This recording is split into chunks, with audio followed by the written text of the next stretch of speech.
Great, so welcome to another happiness class. This is the last in the series. I said that last week, but last week was so long that I didn't get to finish it off. This is going to be, you might be interesting, Second Coming of the Messiah. That was a Jewish friend of mine, or Jewish friend of everybody maybe, who knows. Anyway, so let's just get through it. So what has this got to do with happiness, first of all? So all my happiness classes are based on a unique insight into happiness, which you won't find from other people. As you notice, all the other people are all about you're wrong and about hatred, but they don't tell you useful things about how to live your life, right? That's because they don't have the same insight, and that was going to happen. It was promised by Prophet Muhammad, peace be upon him, that the Muslims would be corrupted, right? There's lots of sayings. For example, he said in the latter days, which is what the last 7,000 years, which we're in right now, he said that there'll be 72 sects and one true Muslim community, right? And why would there be sects? Because they will be going all sorts of directions and all sorts of confusion, and they would, according to the Prophet Muhammad, peace be upon him, they will be basically hell-bound. That doesn't mean every single person is going to be going to hell from that, but if you follow those false directions, which is not true Islam, then you're going to be going the wrong way, which is the, hell basically, right? And so that's kind of the small bit of background, and not only that, I'll get into more detail in a second, and feel free to ask questions as well, right? So anyways, that's a little bit about what I've got to say, especially on what nobody else does here in Speaker's Corner in terms of happiness, right? Like practical teachings of Islam to help you in life. Even people giving dawah, the Muslims, they don't talk about how to actually be happy. They're literally just comparing religion. Everybody's trying to be right, so absolutely. Nobody gives practical advice. It's except from yourself, if I'm going to be honest. I think you're the only guy here. Well, one of the very few people that try to give practical advice. You're one of the very few people that try to give practical advice.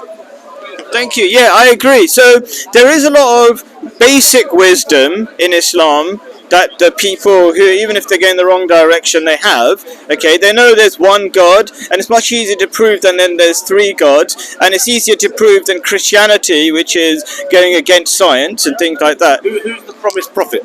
Okay, so Mirza Ghulam Ahmad. Okay, have you ever heard of him? No. So all the Muslims are waiting for the second coming of Jesus. So this is who we're talking about. But also, you'll find, I'm kind of skipping ahead a little bit, but you find. You say second coming. What's your evidence of the first coming of Jesus? As a religious figure. So I'll briefly answer that. There's been lots of people in the past who've come and gone unnoticed. But if you cause a revolution, make a massive change in the world, then you'll be noticed, and that's proof that he existed at least. Oh yeah, but he existed. That's one thing. But Stalin made a lot of noise. Right, so we know that he existed as well, right? But he's not a religious figure. Sure. And so Kim Jong-un claims that he's a religious figure. Sure. So my quick answer is because I also believe Buddha was a prophet of God. Okay. So Buddha, right? I say Buddha. I think it's a bit more pronounced. Okay. Is that God keeps those people's names going for over the centuries, or even millennia, whatever you want to call it, right? Okay, to prove that they were true people. Otherwise, he could have wiped them out from history if he wanted to. Do you know what I mean? Yeah? So that's a quick, simple answer to that. He could have done, but that's not evidence. Yeah. That's not evidence that he's a significant person. That's promised. Right. So God. I'm kind of. There's so many. The burning bush, there's no evidence of none of that stuff. So if you want to play that game, yeah. You can play that game all day. So anyway, we're never going to know. I'm gonna. Yeah. 1 million people claiming that they saw it. It's 3 million people. 3 million. How could you even put 3 million people into the That's what he says. Not right. All right, I'm gonna try to get focused. If you believe that. Sure. I'm gonna try to focus on the main thing. Could you do me a favor? Okay. All right. Speaker's Corner is really hard to stay on track. Anyway, so all right. Anyway, so what I've been saying is that Islam has the answers, but not all Muslims do, because you can see in Islam what's happening is all the Muslim countries are really weak. They're easily overrun by Western countries anytime they want. They go and attack Iraq, all the other Muslim countries, Libya, whatever they want, anytime they want. Yeah. Don't worry, I've got a sound. Mike is local here. Yeah. Anyway, so Islam generally, as my friend Hassan was explaining, generally the Muslims don't have the answers to real questions. Hey, Hassan, can you do me a favor? Don't engage with him. Can you do a favor? Not engage with him, because otherwise, yeah. But I like you're here, but I want to hear what you think about the rest of what I'm going to say, right? So I've been doing a happiness class. It's the last kind of in the series, and I'm going to summarize what the problems with the other religions are, right? And you can tell me what you think. So you've got my Jewish friend here, and I don't hate on anybody, by the way. It's just like how to help the world the best way, right? So anyway, so generally the other Muslims kind of has lost their ways, and then you got Christianity, which is the fastest dying religion in the West, okay, because it's anti-science, and nobody goes, if you say the whole universe is created in 6 days, nobody's going to believe you, right? All the facts are against it, right? If you're against evolution, nobody's going to believe you, right? The same, you got a different kind of problem with Buddhism and Hinduism, which is even if you go to, according to the Pew survey, which is and they do a survey of what they predict was going to happen to religions by 1950. Buddhism is going to be extinct by 2050, right? Because it doesn't surprise, because it's a whole bunch of buzzwords. Because the end goal of Buddhism is it's a nihilist. Yes, idea. I agree. Its end goal is nothingness. They should be delighted that they're going out. Right. Okay. Fair. Yeah. So okay, I'll tell you what though. I basically agree with that, because I call it Westernized Buddhism. It's not the real Buddhism. Yeah. Because people hardly ever quote Buddha. They just quote Westernized, Westerners. Sorry, I'm getting all the words wrong. And if you check, it's not from Buddha anyway, right? Anyway, but I agree with you. It's nihilistic. Yeah. They used to say, you will be happy and own nothing. That's what they said at the Global Summit. So that's almost like a Western idea that you would end in nothingness as well. So that's why that's why Western media supports Buddhism, even though they're so small and insignificant. They get pushed on the media, and Islam gets pushed away because they know that's the real force in the world, real force to change. Buddhism's promoting nothingness basically, and it's promoting. Would you say that's the reason why the West promotes Buddhism over Islam? Yeah, I'll give you two reasons why. Okay, and you can see the practical results of Buddhism. Okay, so the practical results of Buddhism is that they're dying out really fast. And why they're dying out? First of all, they don't have children, for example. And why don't they have children? It's because they don't have very useful values that can get you through family life and getting married and all these things. They just have buzzwords, and buzzwords sound cool, right? For a newbie to spirituality, go, that sounds really good, but they have lots of contradictory teaching. Like they say, let go of everything and yet love everybody. You can't let go of everything and love people. That's the opposite. Like, love is connection, right? So they have lots of buzzwords that sound good, but if you try to get into religion, it's not practical, and that's why it doesn't really sustain you through relationships, through marriages, nothing basically, right? So I kind of observed that, to be honest, in my life. I observed that Buddhism's kind of like it's a religion it's non-practical for real life and real society, yet it gets given a lot of respect and a lot of leeway, and it's not seen as a very peaceful religion. But is it really though? Because it's kind of like self-destruction in a way. Yeah, and actually, you say peaceful religion, that's what people claim, but like Buddhists were responsible for massacres of the Tamil Tigers for about 40 years or something. And Burma, yeah, there was the Rohingya Muslims that were being massacred by Burmese Buddhas, I think. Buddhists from Burma, I think, yeah. Exactly right. So anyway, and then finally you got then you got atheism, which is the other big group, right? There aren't really too many serious groups. I don't call Judaism a serious group because that's kind of like a small race. They don't really preach. They don't grow really. Okay, they're not whatever. Anyway, so atheism is the other force, but again, it fails because it's got no answers. It's just like, I don't believe anything. nothing, and that's the end of the story, right? It doesn't help anybody, and again, that's why we're facing a population collapse, because we don't have real answers. Well, atheism doesn't give real answers, Buddhism doesn't give real answers, Hinduism is also kind of the second flashy buzzword religion, right? After Buddhism, right? Very sexual religion, isn't it? A lot of stuff. Yeah. Yeah. Kama Sutra and all that kind of stuff, right? Yeah, that's. I think so. I should say though that as a Muslim, I do believe in the roots of all these religions. But you know, all that sexual stuff, I think that came when it kind of degenerated, because a very old religion degenerated into sexual stuff instead of real spirituality. Yoga teachings, yoga stretching, and then there's another form of the yoga stretching. Yeah, I'm saying that's not the true religion. I'm saying it's not the true religion. Yeah. Okay, cool. All right, so so that's kind of the background to where I am. So there's happiness, and I'm teaching happiness, but I'm saying what I'm saying is unique. Why is it that I'm unique? Because all the other places, all the other religions, even the Muslims, have gone out of the true direction, right? Okay, then. Why am I talking about prophet? Because people have stopped believing in prophets. They think no more prophets will come. That's all these different people keep. They kind of half believe it, but they don't really. They say they believe it, like waiting for a second coming of Jesus, but they don't really believe it anymore, right? Okay, but prophets are a really important part of society. Every time you look at how society is degenerating like it is today, you can see a million problems. We're all trying to fight each other, so many wars, even societies are breaking down, families are breaking down, the most people on drugs and antidepressants ever, right? So many problems you can't count, right? Okay, this is a good time for... Is that internally designed though? Like, no. See the medications and all this stuff. I feel like there's an internal. It's a spiritual weakness. Yeah. So there's always going to be good and bad forces, right? Okay. There's going to be people who are really selfish and they want to make loads of money at the cost of other people, right? That's always going to be reality. But it only works when you're already spiritually weak. That you just take on any crap that they tell you. If you know what I mean? Like if you don't care about materialism, then the adverts to buy the next iPhone and take the next drug won't work on you. It doesn't work on me, right?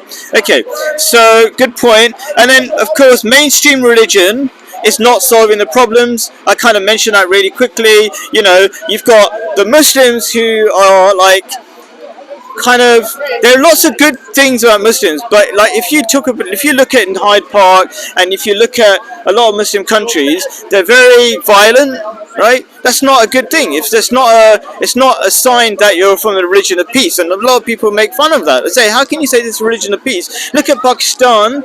Like, the Prime Minister is scared of the religious leaders there. Like, he was asked about Salman Rushdie, do you condemn that? Recently, with Piers Morgan, right? And he was too scared to say anything against it, because he knows the mullahs, which are the so-called spiritual leaders in Pakistan, would go against him. So he's so scared of them, because he knows what they're like, right? You've got Afghanistan, you've got the Taliban, all this kind of stuff. That's a very complicated issue, though, isn't it? Because the reason why Pakistan is so unstable is because of how the British left it. And the British... because... Pakistan, they left.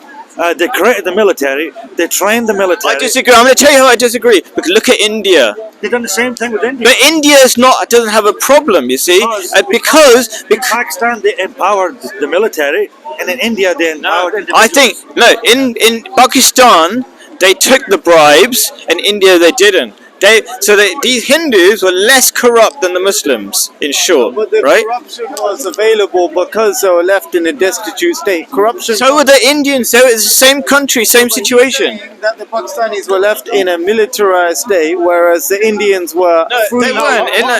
They chose to go. They started off unmilitary. Because I know some of the history of Pakistan. They started off really good. Okay, they even had the first good cinema, really good cinema. They had good music industry. They had were so very many things. cultured. Yeah, but not only that, they also had like the first Nobel Prize winner for physics and so many other good things, right?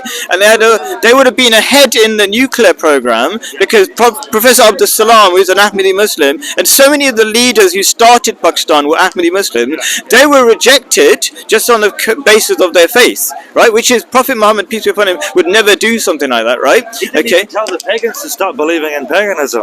Right, exactly. He let them live in He Medina. never told a single woman to wear a headscarf. Right. There's no evidence of him ever saying that. He didn't force people into anything, right? He let people be. Yeah. Fairest person in existence. Exactly, and that's a way to demonstrate the beauty of Islam. If you, yeah. Al-Amin means fair. The trustworthy. Yeah, exactly, right. Anyway, so I've got a lot of background, but let's just go. Who is the promised prophet, right? So, even a tiny bit more background. Buddha, Krishna, Jesus, the Imam Mahdi, which is what the Muslims are waiting for, they all promise to come in the latter days as universal teachers. So for example, Buddha says he's going to come back in the latter days. If you ask a Buddhist, they're waiting for somebody called Maitreya Buddha, right? And he's known as the universal teacher, and just by that fact, the universal teacher tells you that original Buddhism wasn't supposed to be universal in the first place. It's just like Hinduism and all these other religions before Islam, they were all local religions. Even Jesus said he's only come for the Jews and things like that, right? It's in the Bible. Anyway, so all these people are supposed to come now. But if they call people in different directions, that would cause mayhem, right? Especially if there's one God, why would they call in different directions? And in short, because I'm trying to keep this short, is that they're actually all prophesying one person who would come in their name. Now you might be saying, oh, why would it be metaphorical? This has always been the case. There's been prophecies before about second coming of different prophets like Elijah, but they never come in person. Like Jesus, when he was asked, where is the second coming of Elijah who was supposed to come before you? The Jews asked him that. He said that was John the Baptist because he lived exactly like him. He was a demonstration of Elijah's behavior, right? Okay, you can go into that whatever if you want to. These kind of details. So this has always been the case. So if it is metaphorical, second coming of Buddha, second coming of Jesus, and all this kind of stuff, and there's only one God, then they must be all pointing to one person. And in short, this is going to be a time. This is the way we're going to solve all the world's problems. This is the way we're going to unite humanity finally through this promised prophet. That's the whole point of all these prophecies. We can't unite humanity because in the Quran Majid it says that Allah says that He's divided us into tribes and nations so we can understand each other better. This is different groups. So already, aren't there Muslims from Africa, from America, from different religions, okay? They're divided, but they're together though. They're together in Islam, but it's kind of that argument is not really a case for a division. It's a case for understanding the differences, appreciating differences. It's like so we can see the value in each other. That was the purpose of that verse. So we can understand each other and see the beauties of different cultures. So we can learn from. That's all that verse was saying, really. Yeah. But thanks for that point.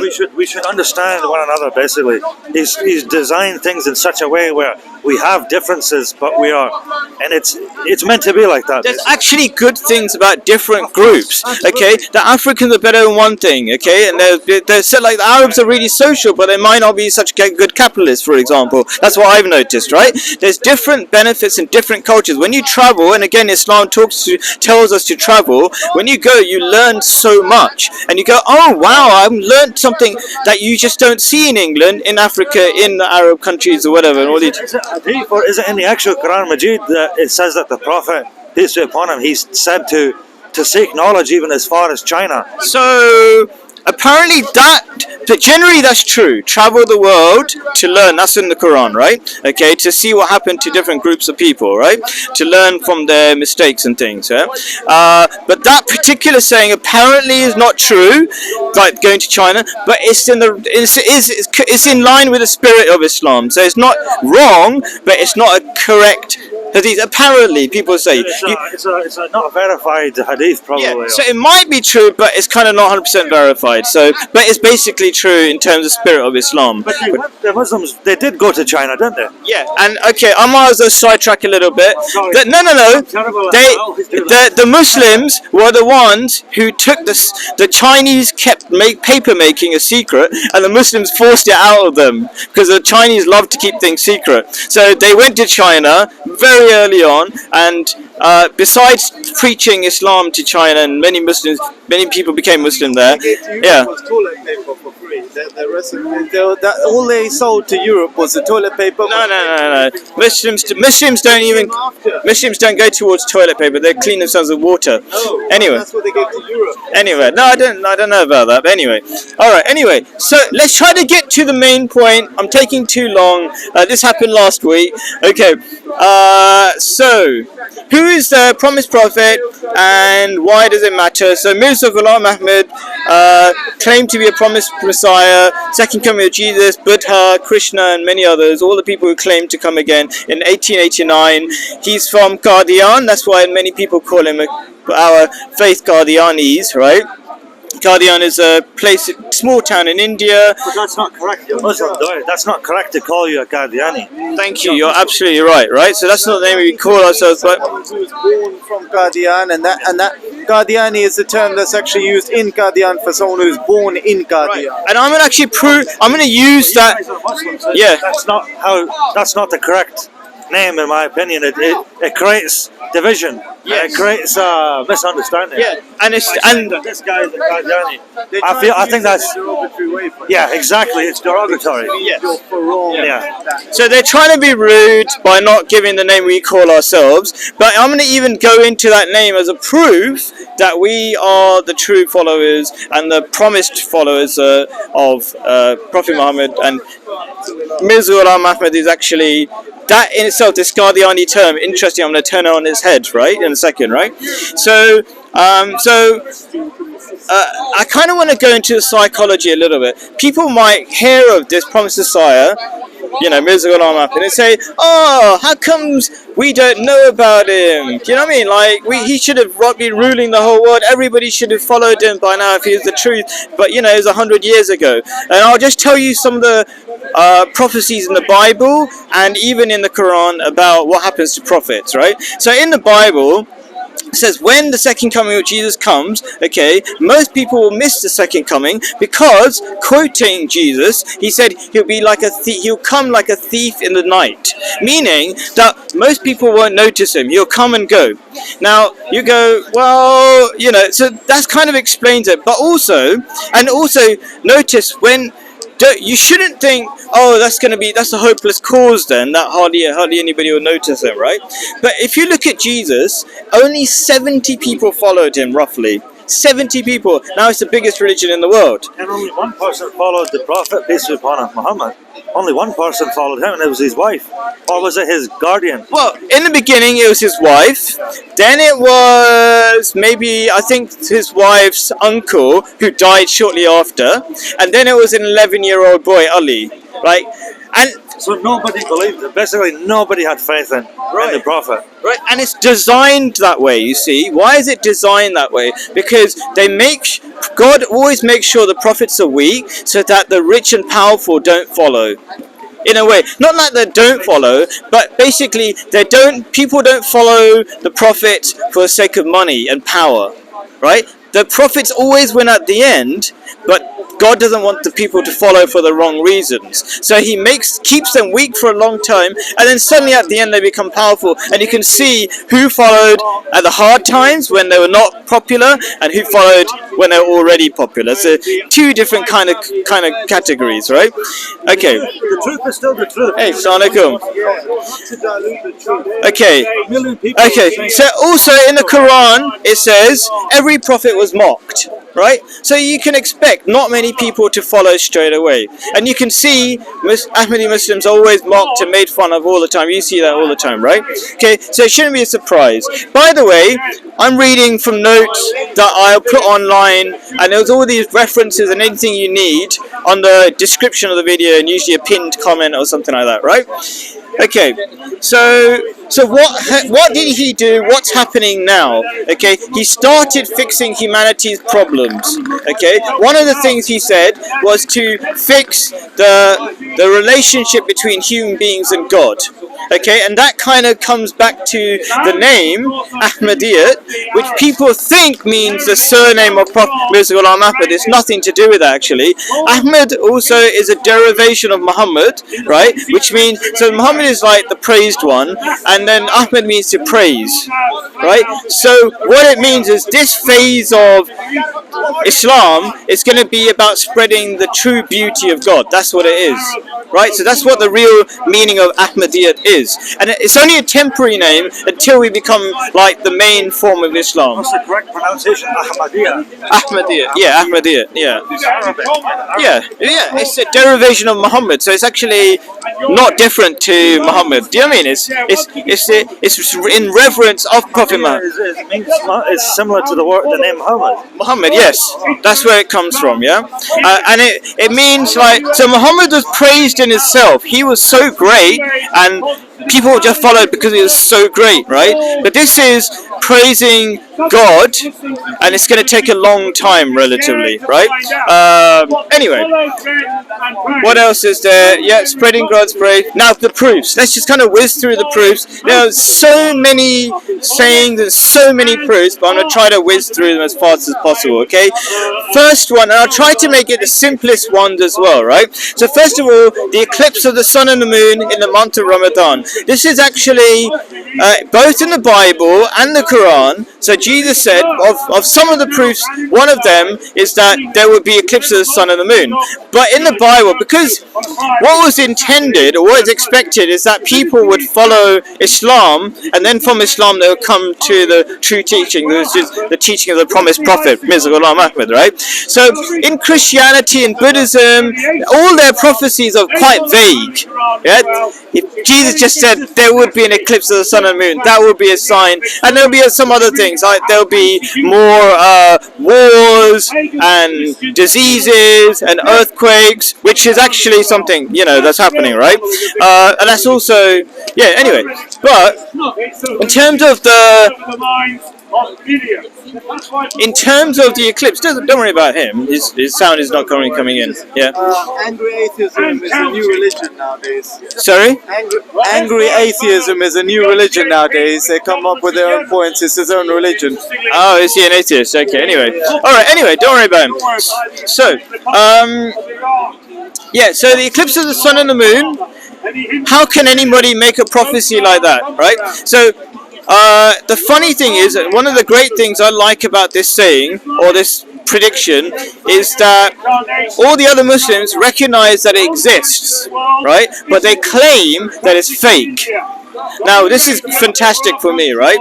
Okay, because once you claim it's fake, you recognize that it exists and it's been around for over 1,000 years, since the time of the Prophet Muhammad, right? So we're just claiming it's fake because of the, you know, the chain of narration. Anybody who's a Muslim who knows, anybody who's a Muslim, they know that there's, you know, who said, who narrated it and who told who, like the Chinese whisper sort of version. Anyway, the point is, the Muslims claim that it's fake. A lot of Muslims claim that it's fake, but if it's fake, then why would God support this promised prophet if it was fake? And why would God allow a fake prophecy, yeah, to come true, and you know, words of some random person to become true? It doesn't make sense unless you don't really. Some people would say coincidence, but obviously that's too vague to say it's just coincidence. Well, it's so precise. Okay, so let me go into the prophecy a little bit. Okay, it's like it's not only that there will be eclipse of the sun and the moon in the month of Ramadan, which is hard enough as it is, right, as a prophecy, right? Okay, it's on specific days, like the first day of the first. So there's two sets of days when it's possible, like in groups of three, right? So the lunar eclipse will be the first of one particular section or group. It's very, very precise which day it would be. So it's so impossible. Like, you couldn't make up this prophecy. Like, if you wanted to say, "I am the promised prophet," it would be like, you're going to fail if you have a prophecy that precise, because you can't control the eclipse of the sun and the moon. Actually, nowadays, it might be more possible because we've got computers that could predict it, right? But they didn't do it then, right? Okay, so one of the great things about this prophecy now is that you can check back, and in my description, I give all the links. You just have to click the links, okay, and you'll see that it happened. Okay, and I even put a calculator that converts the Gregorian dates, which are the Christian dates, to Muslim Hijri dates, so you can see that it was Ramadan. So you just have to click links. He was extremely intelligent. He had a sophisticated understanding of astrology and stars and mathematics. Well, maybe he was a scientist. Like, maybe he was. He could measure. Maybe he figured out how to measure how that would happen, if that makes sense. So people, the problem is people didn't know that at that time. They just didn't. That's what I'm saying. Maybe he was well ahead of his time. Okay, so basically you're claiming that he could have been a genius, right? But not only could he be a genius, like, why would God support this guy? Why would God support it? It doesn't make sense. Either Extra level of intellect. Maybe that's why God. this is an important prophecy. Yeah. To do these things. Sure. Anyway, so yeah, where are we? So basically, I've got full details. You can go into the He predicted the eclipse, like 100%. This guy. And not only that, basically what happened was that for many years, about 3-4 years, the eclipse didn't happen, and all the other Muslims were saying, "Ha, you're not the Messiah because it's not happening." But God did that by purpose. He wanted loads of people to collect and say, "You're fake, you're fake." And when he got so much attention, then when that happened, then the eclipse happened to prove them wrong. Then everybody was shocked, obviously. Yeah. And then they went back on their word, saying it's a fake prophecy. So God kind of does these things by purpose, because God wanted people to collect and get attention, you see, to get attention to this person. So it's a trick, right, by God in His own wisdom, right? So I don't know what you can hear. Can you hear much? Whatever your religion. That's why I'm standing so close to you, because I couldn't hear anything. Can you come in a bit closer? Oh, okay. Basically, there's an eclipse. The promised prophet, I'm an Ahmadi Muslim, right? Okay. Very short. There was a prophecy in the Hadith that there's going to be the eclipse of the sun and the moon in Ramadan in fulfillment of the second coming of Jesus. This is in the Bible, but there's a more loose version in the Bible and a more accurate version in the Hadith. And it's fulfilled in His name. That's one of the prophecies. And I give links and references. You can check that up even now using, unbiased information, whatever, right? That's one of the prophecies. Now the next one, I try to keep it really simple, so you don't even have to check any references, okay? Because I don't know if you know, but do you know that Ahmadi Muslims have a Khalifa? Yes. Right? So this is a really simple one to test, okay? A Khalifa, which is basically a spiritual leader for Muslims. This is the standard thing that Muslims are supposed to have, that you had after Prophet Muhammad, but it fell apart, right?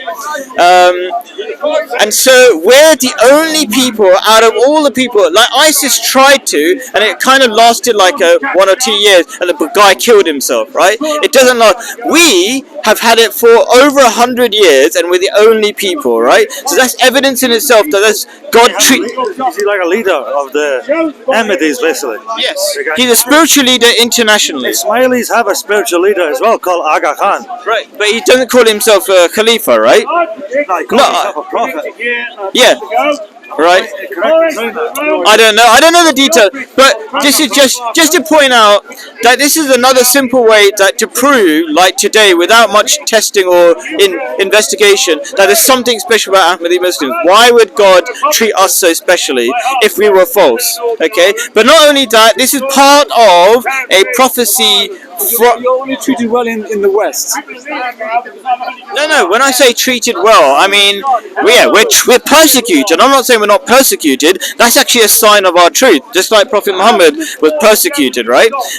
What I mean to say is why God treats us specially in the sense that we're the only people allowed to have allowed to have a Khalifa. No other person has had that. If they try, that person dies basically, right? It doesn't work out. Okay, so I'm glad you're nodding in agreement, and as part of a longer prophecy in the Hadith that said, and this is another thing, Muslims nowadays, kind of really weirdly, because there's a lot of propaganda, they don't like the idea. You know what? Let's move. Shall we move? Let's move. Can you? Yeah. Can you help me just click because it's really actually let me What's that? yeah. Funny hats. To create peace in the Sultan town. I can't. Thanks. It was just a bit. Thank We you. agree to disagree. Let's live in peace. Be social. All right. Here we go. 99% of the peace is in peace. Am I living in this one? Okay, I'll keep it recording. Yeah, thanks. Appreciate it. Okay, so let's get through this really quickly. So Khalifa, it is Hadith. Again, there's links. Okay. Prophet Muhammad prophesied that the Khilafat system, the spiritual leaderships. Yeah. Anyway, so he prophesied that the Khalifa system would collapse, as it did, okay, and then he prophesied that it would become into just a name, like a king basically, a tyrannical system. He prophesied exactly what would happen, and this is really interesting. That fake Khalifa system, which is the Ottoman Empire that took it over, basically died in terms of practical rulership in terms of Khalifa, exactly the time when this Khalifa system took over. So it's really interesting. And in that prophecy, it said the new Khalifa system would continue after prophethood. So there are many signs that the idea of prophets after Prophet Muhammad is not a new idea. It's just a modern idea to get away from following Prophet this second coming of Jesus or promised Messiah, right? And the Quran's full of ideas that disproves the idea that there cannot be a prophet after Prophet Muhammad. It's actually a very strange thing to say. Why would you not want prophets, right? Okay, and I'll explain, and I know the reason why they say that, but the reason's very weak, okay? Let me try to whiz through it. Okay, the next one that's really interesting is the Antichrist or the Dajjal. Okay, the Dajjal means the deceiver, right? Now, who is the Dajjal? So some people have this very simplistic idea and almost comical idea that it's going to be a huge man, right? Okay, but if you listen to the prophecy regarding the Dajjal, Prophet Muhammad said, peace be upon him, he says that when he comes, read the first and last 10 verses of Surah Kahf, which is about Christianity and the Christian power, right? So basically, it's very simple. It's the Christian nations, the so-called Christian nations who are the Antichrist. And I say so-called because they don't follow Jesus. That's why they're Antichrist. They follow the ideology of the cross, which is making Jesus a god. Do you get it? So it's not. That's why they're literally the Antichrist, because they're supposedly Christian, but they preach the exact opposite of what Jesus taught. Okay. Misrepresented Jesus. That's right. So they are a really big, powerful power, and there's a lot of detail I could go into, like who's Yajuj and Majuj. That the root word from that is, I think, Ajul or something, which basically means firepower. So their power would come from firepower, and Dajjal represents both of these groups. such a long list of things to talk about. But yeah, so who are the great deceivers? Does it not make sense that the Western governments are the great deceivers? They're the greatest in propaganda. They turn things upside down. They say we're the terrorists and whatever, and we're the worst people in the world, while they go around bombing every single country, right? Invaded 52 countries since World War II, I think. Wow. America. Interesting fact. 52 countries. Yeah, they kept themselves busy, right? Yeah. Robbing every country, taking their oil. They've got stations everywhere for some reason, right? Apparently they're policing the world, but I'm not sure. They seem to be causing a lot more problems than policing. I'm just going to say, the FIFA president yesterday said that what the Europeans have done in the last 3,000 years, they should be apologizing for the next 3,000 years. Wow, FIFA president for football, right? Yeah, That's because it. there's a lot of propaganda against Qatar hosting the World Cup, which is unreasonable, to be fair. Ah, I Talking get about it. Human rights, and then most of the countries involved with the tournament have problems with human rights. 7 countries out of the countries representing the World Cup don't allow homosexuality, and they don't respect LGBT communities in their countries. Yet the media is not mentioning those nations. They're only mentioning Qatar having issues with human rights, etc., etc. Very interesting. Okay. These 7 of the nations actually have a law not allowing homosexuality. They are involved with the tournament. They've qualified and they're in the group stages. So I've got references to the prophecies of the Dajjal from the Hadith, which I put in the description of the video. But I'll just quote some of them that's really, really interesting. But one thing is that people don't, because they've stopped realizing it's metaphorical, they miss a lot of the messages. For example, it said the Dajjal is going to be left blind in the right eye. Only in the right eye. Now, if you understand that metaphorically, it means blind spiritually. Basically, there'll be materialistic nations, which is totally right. So you start off from the Quran, which is Prophet Muhammad is telling us to look at these verses. This is the Christian nations it's talking about, Surah Kahf, right?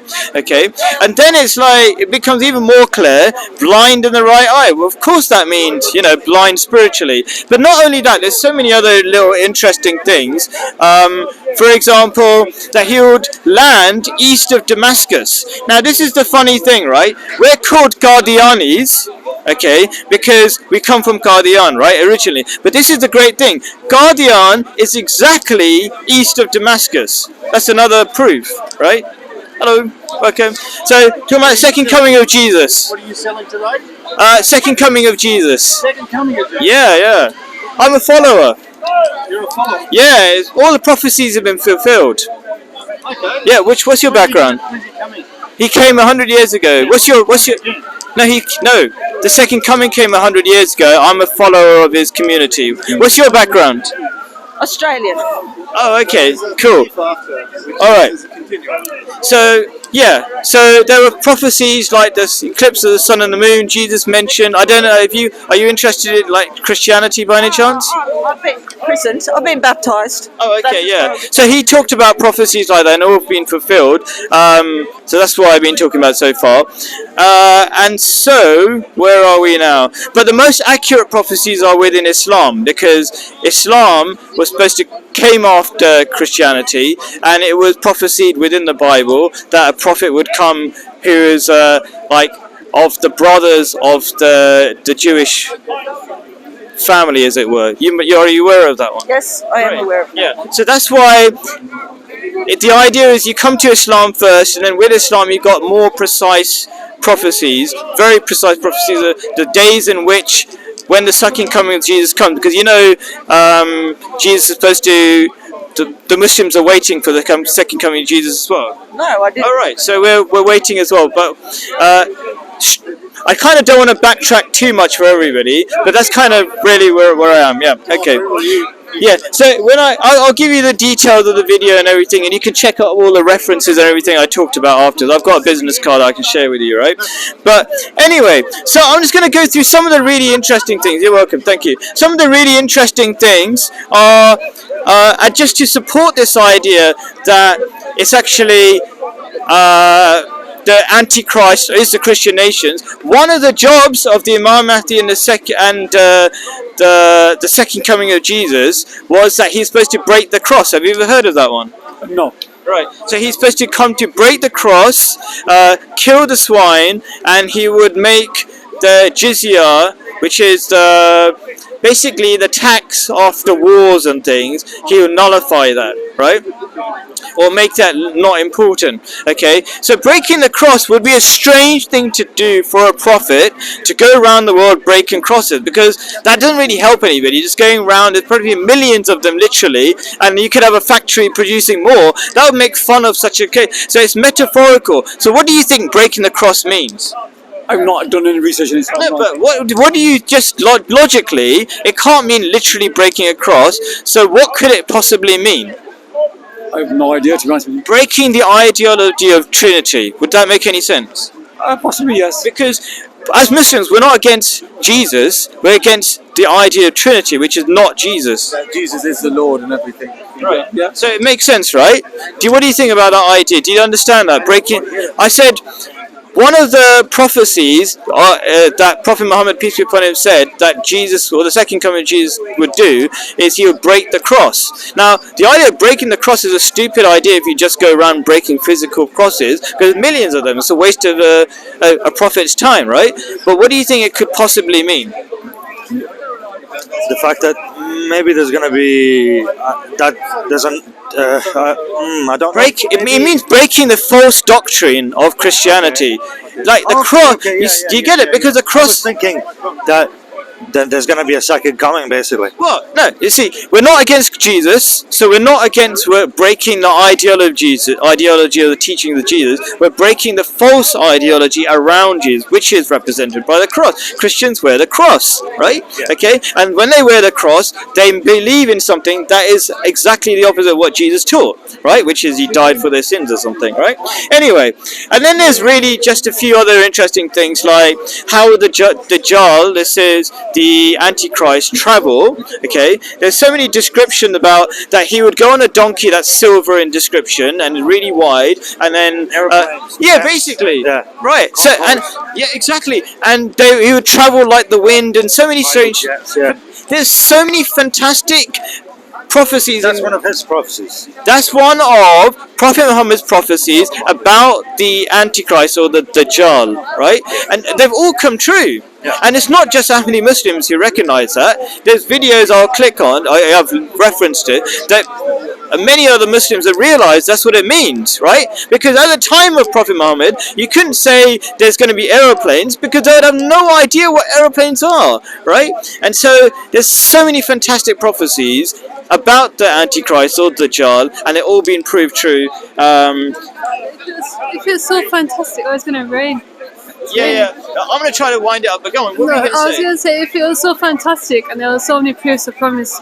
Prophet, why is he not doing anything? Why is no good coming out in this day and age? Why have we seen no miracles? That's fantastic. That's fantastic. Because I mentioned this in the beginning.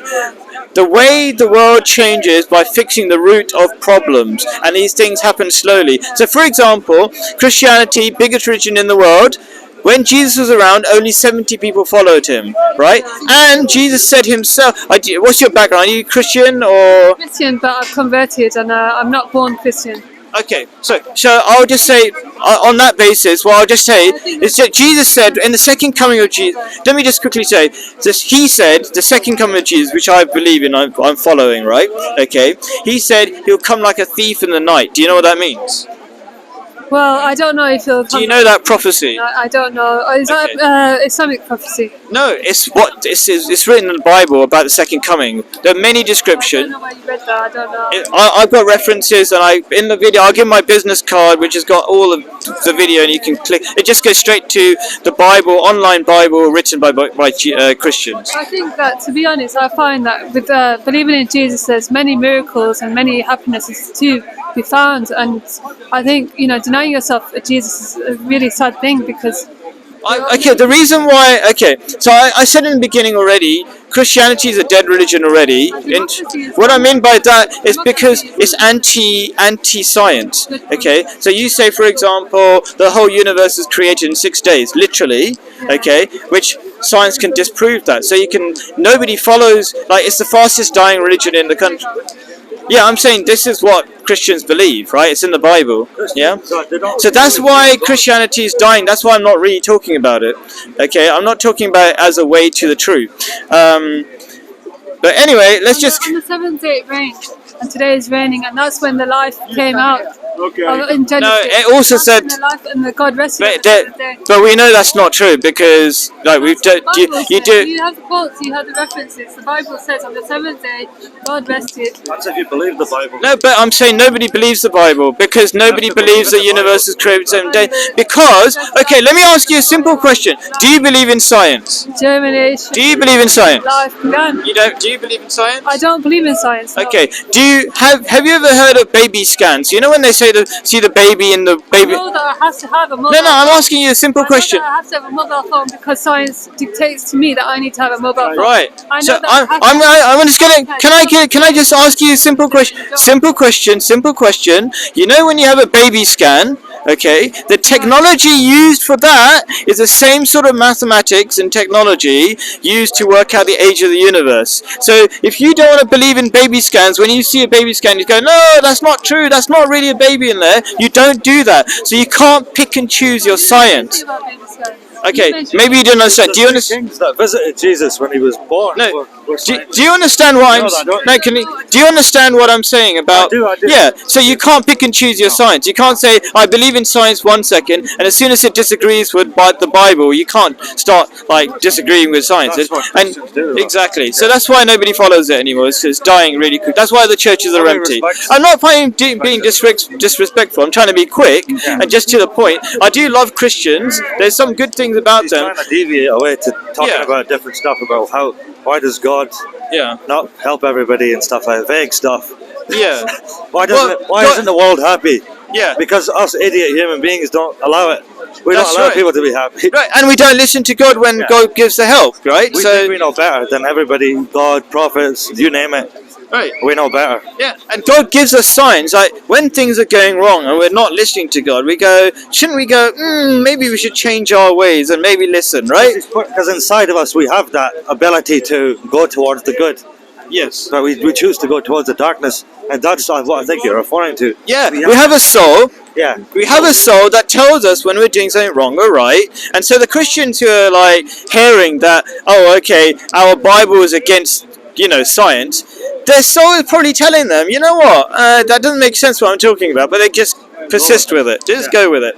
Okay, now I just want to say one or two more things. That's my basic talk done. But there's a lot of confusion, especially with Muslims, because they've been told a lot of lies that have come out way after Prophet Muhammad. So, for example, the idea of no prophet after Prophet Muhammad is a lie, and I can give you a very simple example of how the first Muslims believed that there were prophets after Prophet Muhammad. Yeah, you can go.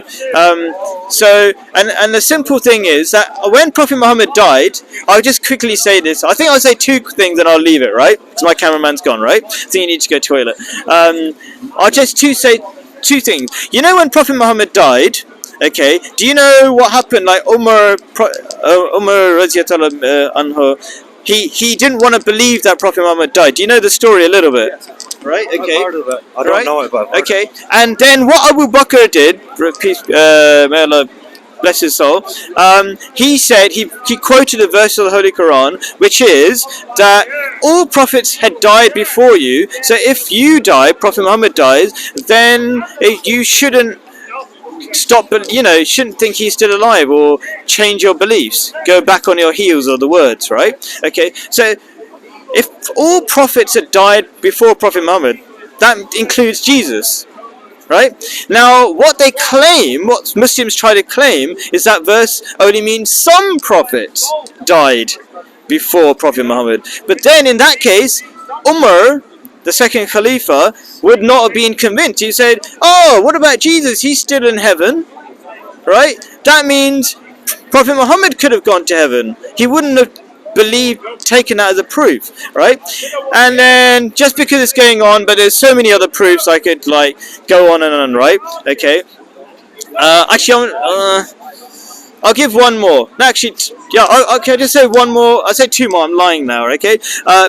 So in the Quran, it says that if you're a good Muslim, and I got the references here, right? If you're a good Muslim, you can be one of four kinds of categories of people: the truthful, the martyrs, the righteous, and a prophet.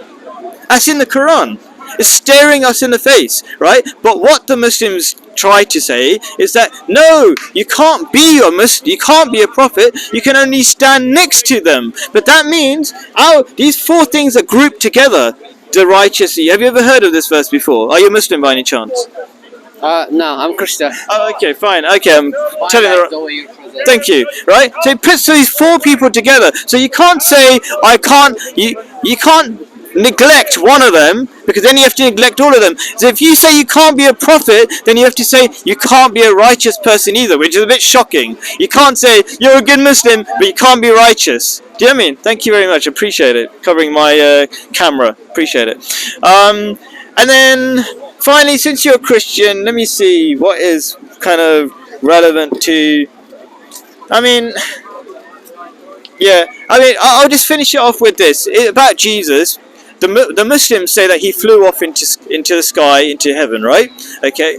Now, the problem with that verse is that where would he go to? Because in that verse, the